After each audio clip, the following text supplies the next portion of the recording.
Pagi itu langit Madura memerah seperti luka terbuka. Burung-burung enggan berkicau, angin pun enggan menyapa. Setelah 2 hari pingsan dan terbangun dengan kesadaran yang setengah-setengah, aku mulai merasakan sesuatu yang berubah dari dalam diriku. Bayangan Kazue memang tak muncul lagi, tapi seolah ada sesuatu yang menetap, mengendap, dan hidup di sela-sela kesadaranku. Seperti ada suara lain yang diam-diam mengatur ritme nafasku, bahkan mengarahkan tatapanku ke arah yang bukan kuinginkan. Rofi makin sering membaca doa saat menemaniku. Tapi aku tahu, dari sorot matanya, dia tak yakin lagi aku masih sepenuhnya Reza. Setiap kali kau tidur, katanya dengan suara pelan, kau bicara dalam bahasa Jepang. Tapi matamu terbuka. Aku mencoba menyangkal. Tapi kenyataan tidak bisa terus dikubur. Setiap aku menyentuh leherku sendiri, aku bisa merasakan lilitan yang tidak ada. Setiap malam aku mendengar derap sepatu tentara, jeritan perempuan, dan suara tali yang mengencang. Semua seperti ukiran tak kasat mata di bawah kulitku. Kalau Kazue memang telah pergi, gumamku pada bayangan di cermin, kenapa luka ini masih terasa baru?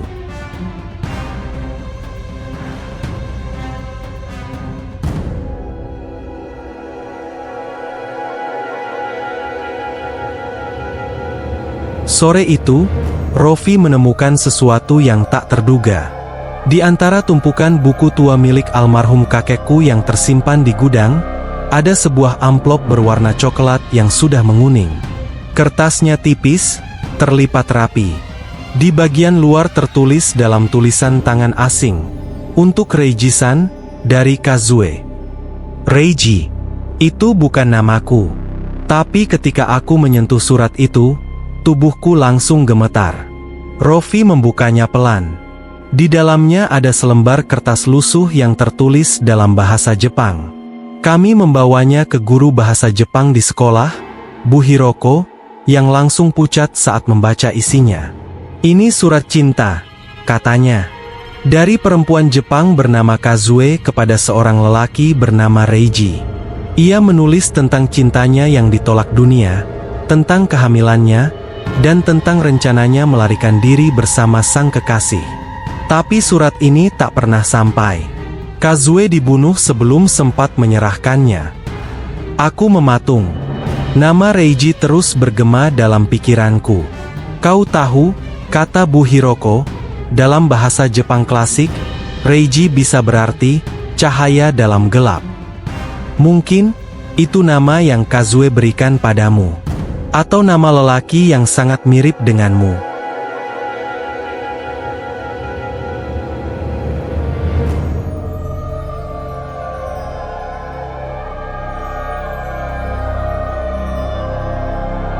Malamnya, mimpi itu kembali datang. Kali ini lebih tajam. Aku bukan lagi Reza. Aku adalah Reiji, lelaki Madura yang diam-diam mencintai perawat Jepang itu. Di mimpi itu, aku melihat diriku menyelinap ke kamp Jepang, membawa makanan, menyisipkan puisi dalam bahasa lokal. Aku dan Kazue saling berjanji untuk melarikan diri ke arah pulau kecil di ujung Sumenep. Tapi rencana itu bocor. Tentara sekutu mencurigai Kazue sebagai pengkhianat. Dan di hadapanku, saat aku tak bisa berbuat apa-apa, dia digantung. Aku tak menolong. Aku hanya sembunyi. Dan saat ia menatapku di detik terakhir, aku melihat tatapan kecewa yang tak akan pernah termaafkan. Aku terbangun dengan keringat dingin. Dan di pojok kamar, Kazue berdiri. Tapi kali ini wajahnya tak lagi sedih, melainkan penuh amarah. "Kau berjanji," bisiknya. "Kau lari. Sekarang waktunya kau menebusnya."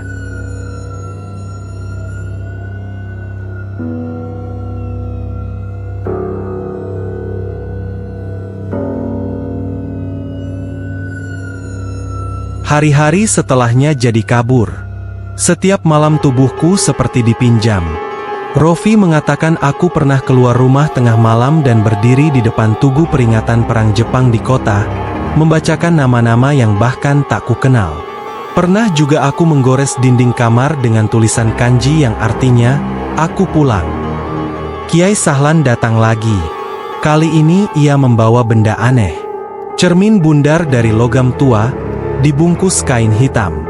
Katanya, ini milik leluhur yang dulu menjadi juru buka alam jin. Cermin ini bisa menunjukkan roh yang menetap dalam tubuh seseorang. Kami melakukan ritual kecil. Dalam pantulan cermin itu, aku tak melihat diriku, tapi wajah Kazue. Ia menatap lurus ke arahku, dan dalam pantulan itu, dia menggandeng tanganku. Kau utang padaku satu pelukan, tapi juga satu nyawa, ucapnya. Kiai Sahlan menutup cermin dengan cepat. Ini lebih dalam dari yang kupikirkan, gumamnya. Rohnya tak hanya menetap. Ia membangun rumah di dalam jiwamu.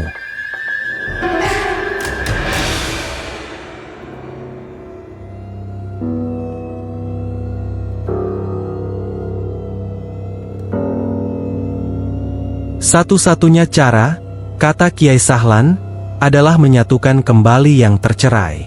Kazue tak akan pergi sebelum ada pertautan antara masa lalu dan masa kini. Dan itu hanya bisa dilakukan jika pusara Kazue ditemukan. Ia harus dimakamkan ulang, dengan namanya yang sejati, dan dengan surat cinta yang tak sempat sampai.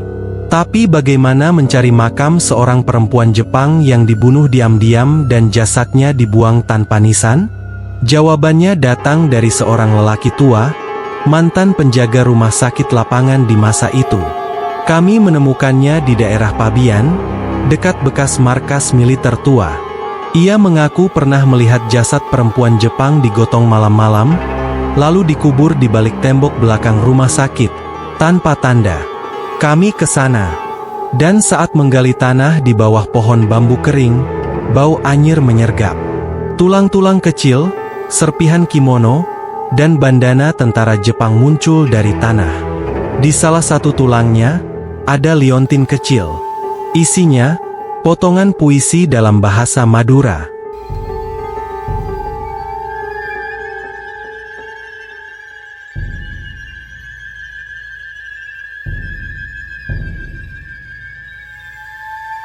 Di malam Jumat Legi, Kazue dimakamkan ulang di pemakaman keluarga, dengan prosesi lengkap. Nama Kazue terpahat di batu nisan, bersama sebaris puisi yang dulu tak sempat ia ucapkan penuh. Aku berdiri sendiri, menatap pusara itu. Rofi dan Kiai Sahlan menjaga jarak. Hanya aku yang harus menyelesaikannya. Kau pernah mencintaiku, bisikku pelan, dan aku pernah mencintaimu. Tapi aku lari. Kali ini tidak. Kazue muncul. Tak menyeramkan. Tidak berkabut. Tidak berdarah. Ia tampak seperti perempuan biasa, mengenakan kimono putih, rambutnya dikepang rapi. Ia mendekat, dan untuk terakhir kalinya, merangkulku. Kau sudah menepati janji, ucapnya. Kau bukan pengecut. Pelukan itu bukan dingin. Bukan juga hangat, tapi hampa. Seperti menyentuh angin yang mengenang tubuh. Perlahan Kazue memudar, dan dari dadaku, aku merasa beban seberat dunia menguap ke langit.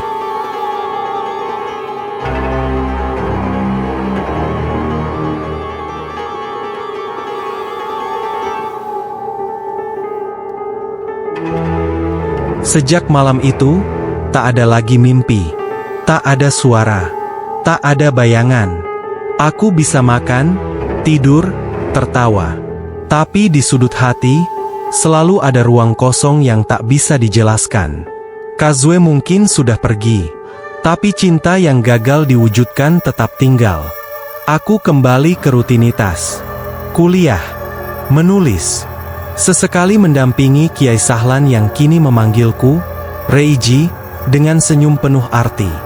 Rofi pun kembali ceria, meski matanya masih sering menatapku curiga. Sampai suatu hari, saat aku berjalan di pelabuhan Kalianget, angin bertiup pelan. Seorang perempuan Jepang paruh baya berdiri di tepi dermaga. Ia membawa kamera dan mengenakan kalung liontin yang sama persis dengan yang dulu dimakamkan bersama Kazue. Ia menatapku, tersenyum. Reiji-san. Aku mematung. Nama kakek saya Reiji, katanya. Saya datang ke Madura untuk mencari jejak perempuan yang dulu hampir menjadi nenek saya. Aku menatapnya. Tak tahu harus menjawab apa. Mungkin kisah ini belum selesai. Mungkin cinta tak pernah mati. Ia hanya berpindah bentuk, menunggu waktu yang tepat untuk bangkit. Dan angin sore di dermaga itu, seolah membisikkan satu nama. Kazue, yang kini tak lagi meminta pelukan, tapi mengirimkannya dari kejauhan.